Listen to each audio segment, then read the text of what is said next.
Following the opening of Parliament for the 7th administration under the formation of a GNU, policy concessions have undoubtedly come to the fore. South Africa's foreign policy, for example, especially concerning Africa, may require substantial reassessment and adaptation with Africa Agenda 2025 and beyond. So these are just some thoughts penned by Nkanyiso Ngqulunga, legal researcher, social activist, and is going to be joining us in studio to unpack further following the opening of Parliament on the 18th of July. Good morning. Thanks for joining us at this hour. Good morning. Thanks for having me. I see we're both wearing green, so we're obviously supporting the Springboks, and they managed to unify South Africa, inspire South Africa. Do you think the opening of Parliament addressed by the President was any different? For me, I think it was just more like an alignment of the GNU, obviously, because we're in this new seismic shift in our politics. Sure. So there had to be some form of agreements that have to be made in terms of our economic and social outlook, in terms of how the government from now henceforth is going to be run. So after the agreement, the State of the Nation address was more or less like aligning those divergent views and also the continuation of the NDP and the current policies that the government has. So it was not much that is new, but it was more or less like trying to get everyone on the same page, and particularly the opposition that have also joined the government. And the proof is going to be in the pudding as they navigate the 7th administration. Speaking of which, there's a mixed masala of everything, ideology, implementation, policy as well, and we're going to need to navigate this. Talking about change and continuity at large, what's coming to the fore regarding South Africa's foreign policy for you? So, yeah, because of the changes that we see in the government and the policies that are different, what we've seen is that there's going to be a lot of changes in the foreign policy, I think, because a lot is happening around the world. Particularly, my focus has been on the African continent, because the government was signed into the African Continental Free Trade Area, of which was now a focus for African economies to integrate, and in terms of the treaties that we've signed up for.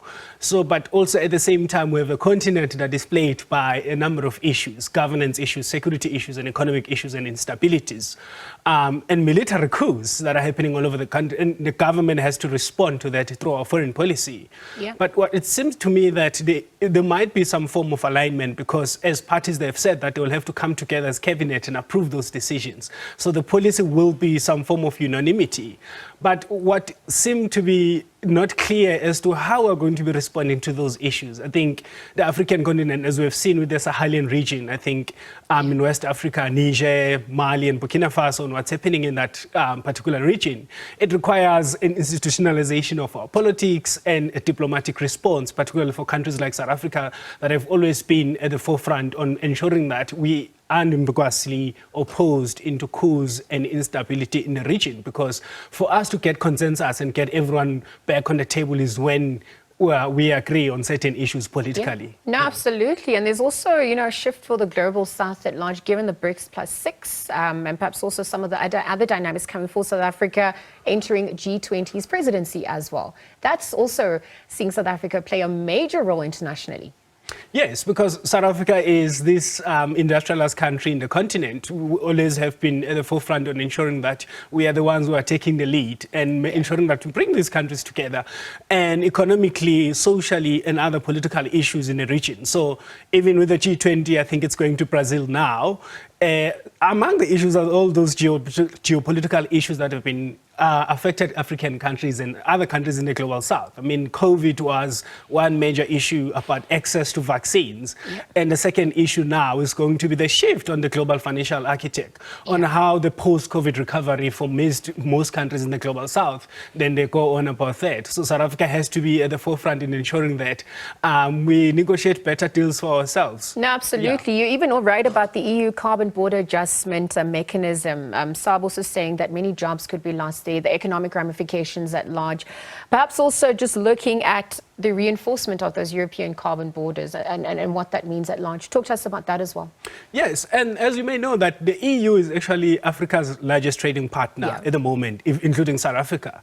So these trade agreements that we have with the EU now are going to be affected by the new changes with the carbon mechanism, because a lot of African exports that goes to the EU are almost 80% of them are fuel-based exports that are going to be affected by this new legislation. And we do not have exclusions and we do not have exceptions on how we can get around, because we have not negotiated any form of deals around this new legislation. So as a result, it's going to affect jobs. And as South African Reserve Bank had said, at least by 2050, we would have lost at least 10% of our job markets in Africa. So particularly South Africa, Nigeria, and Morocco and Egypt are the most countries that are going to be affected by the EU changes. And we've seen that the global trends around more like I would call protectionism, where countries like the US have also passed the Inflation Reduction Act to protect their industry and promote their clean technology and industrialize internally, and essentially making it harder for African countries to even access their markets.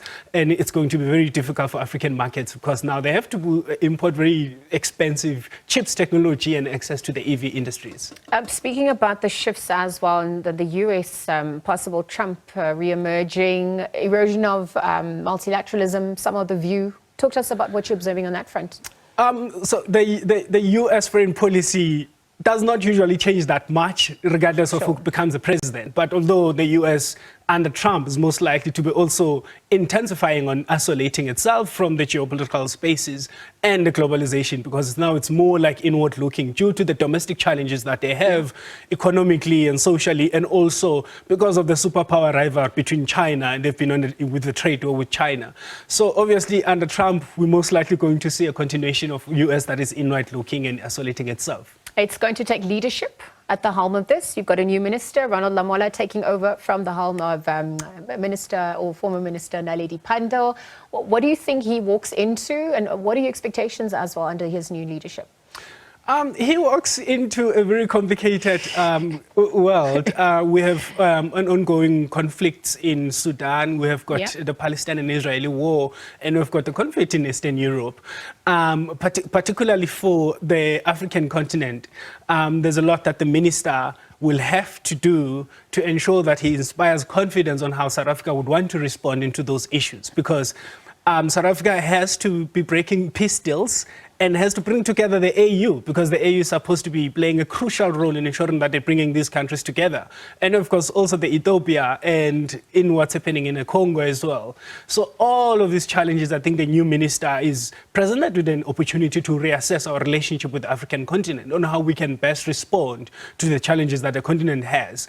Security issues, governance issues, and also economic issues, because they are all intertwined. So speaking about that intertwinedness and speaking about the solutions on the cards from a youth perspective, perhaps also looking at the realities on the ground, what do you propose?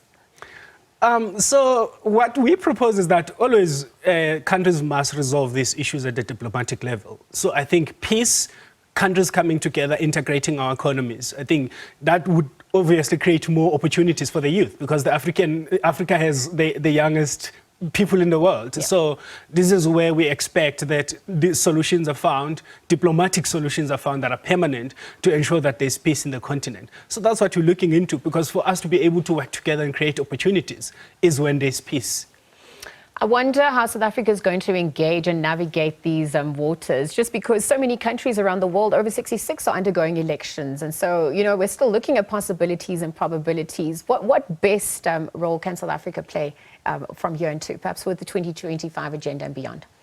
South Africa has to maintain its values of democracy. We encapsulate them and make sure that we represent those values even around the world, even if there's changes in different governments, because we see also the populist upheaval that's happening around the world. So South Africa has to maintain its role in ensuring that these democratic values are the ones that are going to charter the new projects that we think the country must go in this direction, is because we maintain these democratic values. But for us to be able to do that and take a lead is we've shown the world that we can actually run our own elections without internal challenges. Although there's disagreements, but each and every person who contested elections in the end has to accept the democratic outcomes, even if we do not like them. So all of those values, I think we can be the ambassadors of those values around the world. And also that can assist us in a way to negotiate and leverage an economic and trade front with other countries. Well, it's going to take a lot of work, collaboration, and will to actually implement. But we'll leave that there and continue to monitor. Thanks for joining us at this hour. Nkanyiso Ngqulunga, legal researcher, social activist, really just joining us this morning and weighing in on South Africa's impact in this shifting geopolitical sphere. Of course, following elections, the formation of the Government of National Unity, and the official opening of Parliament for the 7th administration.